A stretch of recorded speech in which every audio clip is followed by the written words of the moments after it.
ರಾಜ್ಯ ರಾಜಕೀಯದಲ್ಲಿ ಸಿಎಂ ಕುರ್ಚಿಯ ಫೈಟ್ ನಡೀತಾ ಇದೆ. ಈ ಸಿಎಂ ಕುರ್ಚಿಯ ಫೈಟ್ ನಡುವೆ ಅಹಿಂದ ಸಮಾವೇಶ ಕೂಡ ಜೋರಾಗ್ತಾ ಇದೆ.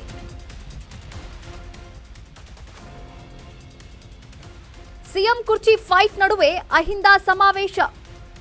ಬೃಹತ್ ಸಮಾವೇಶದ ಮೂಲಕ ಶಕ್ತಿಯ ಪ್ರದರ್ಶನ. ಸಿಎಂ ಸಿದ್ದರಾಮಯ್ಯ ಶಕ್ತಿ ಪ್ರದರ್ಶನಕ್ಕೆ ತಯಾರಿಯನ್ನು ನಡೆಸ್ತಾ ಇದ್ದಾರೆ.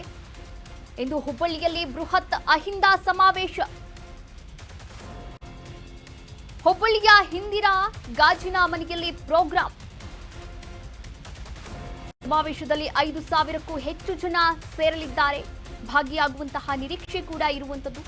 ಹೈಕಮಾಂಡ್ಗೆ ಸಂದೇಶವನ್ನ ರವಾನಿಸಲು ಸಿದ್ದು ಪಡೆ ಪ್ಲಾನ್ ಕೂಡ ಮಾಡಿಕೊಂಡಿದೆ ಎನ್ನಲಾಗ್ತಾ ಇದೆ. ಎಸ್, ರಾಜ್ಯ ರಾಜಕೀಯದಲ್ಲಿ ಈಗಾಗಲೇ ಸಿಎಂ ಕುರ್ಚಿಯ ಫೈಟ್ ನಡೀತಾ ಇರುವಂತದ್ದು. ಸಿಎಂ ಕುರ್ಚಿಯ ಫೈಟ್ ನಡುವೆ ಹಾವೇರಿಯಲ್ಲಿ ಬೃಹತ್ ಸಮಾವೇಶವನ್ನ ಕೂಡ ಹಮ್ಮಿಕೊಳ್ಳಲಾಗಿದೆ. ಅಹಿಂದ ಸಮಾವೇಶ ಅಂತಾನೆ ಹೇಳ್ಬೋದು. ಈ ಒಂದು ಅಹಿಂದ ಸಮಾವೇಶದ ಒಂದು ದೃಶ್ಯಾವಳಿಗಳನ್ನ ನೀವು ಕೂಡ ಗಮನಿಸಬಹುದಾಗಿದೆ. ಒಂದು ಕಡೆ ಹುಬ್ಬಳ್ಳಿಯ ಇಂದಿರಾ ಗ್ಲಾಸ್ ಹೌಸ್ನಲ್ಲಿ ಹುಬ್ಬಳ್ಳಿಯ ಇಂದಿರಾ ಗಾಜಿನ ಮನೆಯಲ್ಲಿ ಈ ಒಂದು ಕಾರ್ಯಕ್ರಮವನ್ನು ಆಯೋಜನೆ ಮಾಡಲಾಗಿರುವಂತದ್ದು. ಈ ಒಂದು ಸಮಾವೇಶದಲ್ಲಿ 5,000ಕ್ಕೂ ಹೆಚ್ಚು ಜನ ಭಾಗಿಯಾಗುವಂತಹ ನಿರೀಕ್ಷೆಯನ್ನ ಕೂಡ ಹೊಂದಿರುವಂತದ್ದು. ಈ ಮೂಲಕ ತಮ್ಮ ಶಕ್ತಿಯ ಪ್ರದರ್ಶನಕ್ಕೆ ಸಿಎಂ ಸಿದ್ದರಾಮಯ್ಯ ಹಾಗೂ ಸಿದ್ದರಾಮಯ್ಯ ಅವರ ಪಡೆ ಮುಂದಾಗಿರುವಂತದ್ದು.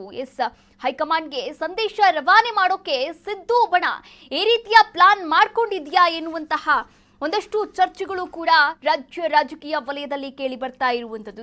ಈಗಾಗಲೇ ಸಿಎಂ ಬದಲಾವಣೆಯ ಚರ್ಚೆ ನಡೀತಾ ಇದೆ. ಇದೇ ಹೊತ್ತಲ್ಲೇ ಸಿದ್ದರಾಮಯ್ಯ ಅವರಿಗೆ ಶಕ್ತಿಯನ್ನ ತುಂಬೋಕೆ ಈ ಒಂದು ಅಹಿಂದ ಸಮಾವೇಶವನ್ನ ಮಾಡಲಾಗ್ತಾ ಇದೆಯಾ? ರಾಜ್ಯದಲ್ಲಿ 5 ಕಡೆ ಅಹಿಂದ ಬೃಹತ್ ಸಮಾವೇಶ ನಡೀತಾ ಇರುವಂತದ್ದು. ಸಮಾವೇಶಕ್ಕೆ ಸಿಎಂ ಸಿದ್ದರಾಮಯ್ಯ ಟೀಮ್ ಸಜ್ಜಾಗ್ತಾ ಇದೆ. ತಮ್ಮ ಶಕ್ತಿ ಪ್ರದರ್ಶನದ ಮೂಲಕ ಸಂದೇಶವನ್ನ ರವಾನಿಸಲು ತಂತ್ರವನ್ನ ಹೆಣಿತಾ ಇದ್ದಾರಾ?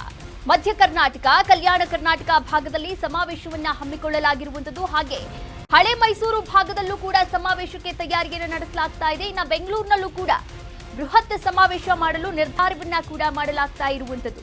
ನೋಡಿ, ಸಿಎಂ ಬದಲಾವಣೆಯ ಚರ್ಚೆ ಕೇಳಿ ಬರ್ತಾ ಇದೆ. ಇದರ ಬೆನ್ನಲ್ಲೇ ಅಹಿಂದ ಸಮಾವೇಶವನ್ನ ಕೂಡ ಹಮ್ಮಿಕೊಳ್ಳಲಾಗಿರುವಂತದ್ದು. ಸಿಎಂ ಸಿದ್ದರಾಮಯ್ಯ ಅವರಿಗೆ ಶಕ್ತಿಯನ್ನ ತುಂಬಬೇಕಾಗಿದೆ. ಶಕ್ತಿಯನ್ನ ತುಂಬೋಕೆ ನಮ್ಮ ಟೀಮ್ ತುಂಬಾ ಸ್ಟ್ರಾಂಗ್ ಆಗಿದೆ ಅಂತ ಹೈಕಮಾಂಡ್ಗೆ ಸಂದೇಶವನ್ನ ರವಾನೆ ಮಾಡೋದಕ್ಕೋಸ್ಕರ ರಾಜ್ಯದ 5 ಕಡೆಯಲ್ಲಿ ಈ ಒಂದು ಅಹಿಂದ ಸಮಾವೇಶವನ್ನ ಮಾಡೋಕೆ, ಬೃಹತ್ ಸಮಾವೇಶವನ್ನ ಮಾಡೋಕೆ ಮುಂದಾಗಿರುವಂತದ್ದು ಸಿಎಂ ಟೀಮ್ ಅಂತಾನೆ ಹೇಳ್ಬೋದು. ಒಟ್ಟು ರಾಜ್ಯದಲ್ಲಿ 5 ಸಮಾವೇಶಗಳನ್ನ ಮಾಡಲು ತೀರ್ಮಾನವನ್ನ ತೆಗೆದುಕೊಳ್ಳಲಾಗಿರುವಂತದ್ದು. ಅಂದ್ರೆ ಒಂದು ಕಡೆ ಮಧ್ಯ ಕರ್ನಾಟಕ, ಇನ್ನೊಂದು ಕಲ್ಯಾಣ ಕರ್ನಾಟಕ ಭಾಗದಲ್ಲಿ, ಹಳೆ ಮೈಸೂರು ಭಾಗದಲ್ಲಿ ಮತ್ತು ಬೆಂಗಳೂರಿನಲ್ಲಿ ಈ ಬೃಹತ್ ಸಮಾವೇಶ ನಡೆಸೋಕೆ ತಯಾರಿಯನ್ನ ಕೂಡ ನಡೆಸಲಾಗ್ತಾ ಇರುವಂತದ್ದು. ಹುಬ್ಬಳ್ಳಿಯಿಂದಲೇ ಮೊದಲನೆಯ ಸಮಾವೇಶ ನಡೀತಾ ಇರುವಂತದ್ದು. ಮುಂದಿನ ದಿನಗಳಲ್ಲಿ ಮಧ್ಯ ಕರ್ನಾಟಕ, ಕಲ್ಯಾಣ ಕರ್ನಾಟಕ, ಮೈಸೂರು ಕರ್ನಾಟಕ ಭಾಗದಲ್ಲೂ ಕೂಡ ಸಮಾವೇಶವನ್ನ ನಡೆಸೋಕೆ ಸಿದ್ದು ಟೀಮ್ ಈಗಾಗಲೇ ತೀರ್ಮಾನವನ್ನ ಕೂಡ ತೆಗೆದುಕೊಂಡಿದೆ. ಅದಕ್ಕೆ ಆ ಕಾರ್ಯಕ್ರಮದ ಆಯೋಜನೆ ಹೇಗಿದೆ, ಆ ಕಾರ್ಯಕ್ರಮದ ಬಗ್ಗೆ ರೂಪುರೇಷೆಗಳು ಹಾಗೆ ಚರ್ಚೆಗಳು ಎಲ್ಲವೂ ಕೂಡ ಈಗಾಗಲೇ ನಡೆದಿರುವಂತದ್ದು.